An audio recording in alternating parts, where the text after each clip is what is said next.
ঢাকা খুবই ঘনবসতিপূর্ণ একটা শহর।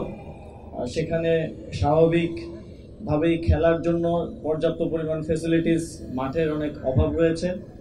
তার মধ্যে আমরা চেষ্টা করেছি যেন বিশেষ চাহিদা সম্পন্ন শিশু, কিশোর এবং খেলোয়াড়দের জন্য একটা ডেডিকেটেড মাঠ থাকে।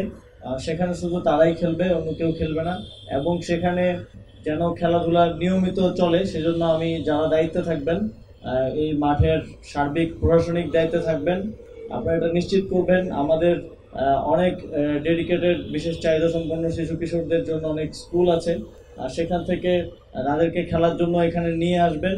এবং আপনারা জানেন এখন বিশ্বে অনেকগুলো টুর্নামেন্ট আছে সেই বিশেষ চাহিদা সম্পন্ন মানুষদের জন্য। সেই টুর্নামেন্টে যেন আমরা তারা দেশের নাম উজ্জ্বল করতে পারে, দেশের জন্য ট্রফি নিয়ে আসতে পারে এবং দেশকে রিপ্রেজেন্ট করতে পারে, সেজন্য আমরা ইতিমধ্যেই আমাদের প্রত্যেকটি ফেডারেশনকে নির্দেশনা দিয়েছি যেন তাদের একটা পার্ট থাকে, বিশেষ চাহিদা সম্পন্ন খেলোয়াড়দের একটা টিম থাকে।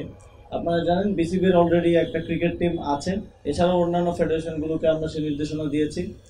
আজকে আমরা এই মাঠের নাম দিয়েছি শহীদ ফারহান ফায়াজ খেলার মাঠ। আপনারা জানেন কুষ্টিয়ার যে জেলা স্টেডিয়াম আছে সেটার নাম আমরা আবরার ফাহাদ স্টেডিয়াম করেছি, এবং একই সাথে যে টাঙ্গাইলের জেলা স্টেডিয়াম আছে সেটার নামও টাঙ্গাইলের একজন শহীদ সেখানে আন্দোলনে পুলিশের গুলিতে নিহত হন, মারুফের নামে নামকরণ করা হয়েছে। এছাড়াও আমাদের প্রায় 220টির অধিক উপজেলা স্টেডিয়াম হবে। আমরা একটা নীতিগত সিদ্ধান্ত নিয়েছি প্রত্যেকটি স্টেডিয়ামের নামই সেই উপজেলার আমাদের যারা শহীদরা আছেন তাদের নামে নামকরণ করা হবে।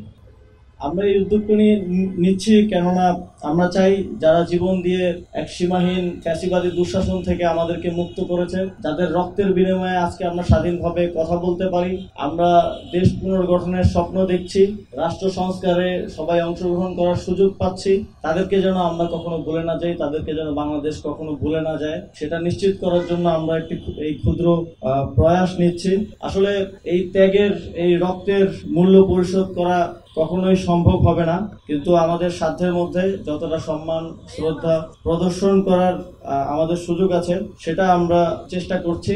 এবং আমার জানা মতে আমাদের যে 2025-এর যে পাঠ্যপুস্তক আসছে, যদিও খুব সময় স্বল্পতার কারণে অন্তর্ভুক্তিটা হয়তো অতটা দৃশ্যমান করা সম্ভব হবে না, কিন্তু একটা চ্যাপ্টার আমাদের জুলাই গণঅভ্যুত্থান নিয়ে থাকবে এবং সেখানে আমাদের শহীদদের স্মৃতিকথা লেখা থাকবে।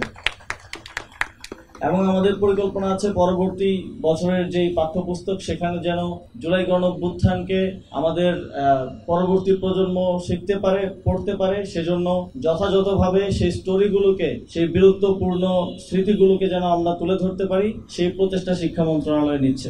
পরিশেষে বলতে চাই, যেই দেশের স্বপ্ন দেখে, যে একটি আইডিয়াল দেশ গড়ার আশা থেকে ফারহান ফায়াজরা রাজপথে নেমে এসেছিলেন, জীবন দিয়েছেন, সর্বোচ্চ ত্যাগটা করে গেছেন, সেই রাষ্ট্র প্রতিষ্ঠার জন্য আমরা সকলেই একসাথে প্রয়াস নেব।